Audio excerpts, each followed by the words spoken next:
This took place a little bit after we had moved in, and my dad was so proud to have this house that my grandfather, Tatai, had come over. Now, we call him Tatai, but Tatai actually means father. But since my dad called him Tatai, us kids started calling him Tatai, which I think he liked. He liked that a lot. So he let us continue to call him that. And my grandfather was a little spry old man. If you want an idea of what he looks like, if you Google Ip Man, IPMAN, my grandfather looked like that. He was a tiny little guy, a little Asian guy, but really spry. I remember we had a bunch of stumps in the yard.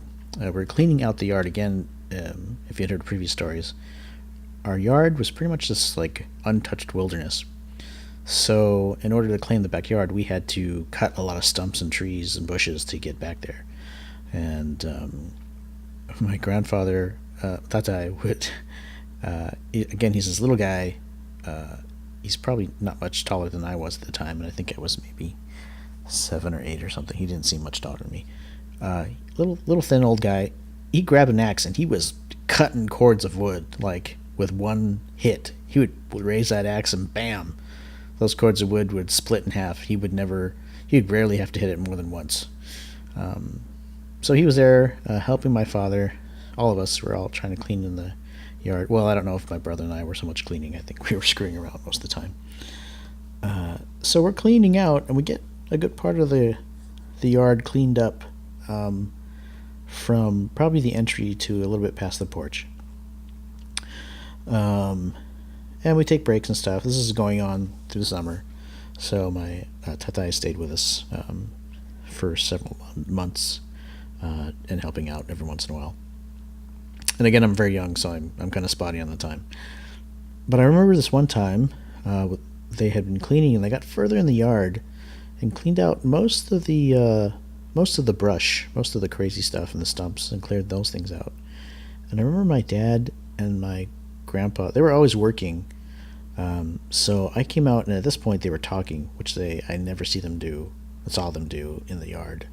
They were always working on something. So my Tatai's standing there.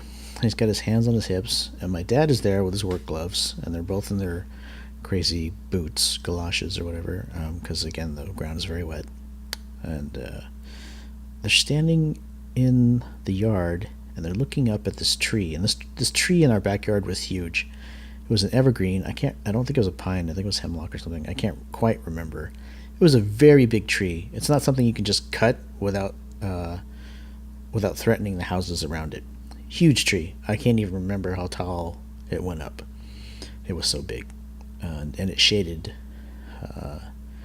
many of the houses in that neighborhood, because that was kind of at a juncture where a lot of the houses' properties met. So again, they're standing there looking at this tree and knowing that they can't cut it down. And my parents are they're Filipino, so they speak Tagalog, and my tatai speaks no English, if just maybe 2 words.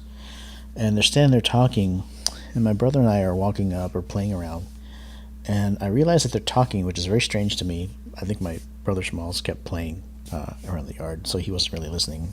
I don't think he was listening. Again, I'm trying to remember. And I'm standing there, and I'm watching them talk, and I hear them talk about the tree. I know they're talking about the tree, and I know my dad is somewhat upset, and my tatai is just kind of just matter of fact about it with his hands on his hips. So I walk up, and I asked my dad, what are you guys talking about? What's going on? And my dad, he tries to downplay. He's like, oh, nothing. We're just talking about the trees, the tree here. I go, well, what about it? It's a big tree. It's like, yeah, it's a big tree. It could be a problem. And I'm thinking, it looks pretty healthy. It doesn't look like it's gonna fall over. It's not rotten. It's a big tree. So I'm like, well, that it might fall on us. Like, no. He said that the people that live in the trees, they can get to us from here. My dad says this. and I'm like, the people that live in the trees. I'm confused, right? Because this is kind of new to me. So in Filipino folklore, there are people that live in the trees, and I think he called them Duwende or Capre. I can't remember. I could probably Google it pretty easy and straighten it out, but I'm not. I don't want to stop and type. Um, I think he says Duwende, which is a kind of a mischievous group of beings that live in the trees. And so my dad again says there's people that live in the trees. He says they can get to us from here, from these trees. And I actually say to him, the duende, and he looks at me. I said, "Where did you hear that? Where'd you hear that word?" And I was like, "I don't know. I thought I heard you guys say it." I was standing there for a while, and I think they may have actually had this conversation inside the house. So I remember hearing that, and that staying in my mind. And so when I said it, I think it kind of freaked my dad out a little bit. But so this tree, this kind of opened up all kinds of crazy thoughts to me, because to say that these people that live in the trees can access us from this tree, I'm thinking, well, we're in Alaska, Ketchikan, Alaska. How much further from the Philippines could you actually be? And to think that that race of beings, which are, I thought, landlocked to the Philippines, if this race of beings could access you by the trees, then they could be anywhere. And here's this tree in our backyard that my grandfather, very old man, very wise, Tatai, says to us, they can get here from this tree. So that kind of stayed in my mind a lot. And I actually think that was a precursor. That happened before we had problems with the porch. So if you listen to one of our earlier stories, we had problems some evenings at night while watching TV. I think it may have actually occurred once in the daytime. I don't remember. Again, our house is on stilts, and there was a front porch. And as people walked up the front porch in front of the window, my mom had these sheer curtains, and you could see somebody cross in front of the curtain and hear their footsteps, and ultimately they would knock or ring on the doorbell. Well, at night we used to have problems again, where we would draw the drapes, so you couldn't see outside. Sometimes I think we actually had the shears open, and we didn't see anybody walk up the porch, but we saw like shadows go up the porch, and you could hear the booming of the footsteps as they walk up the porch, because again it's on stilts, so it's almost like a really crappy xylophone.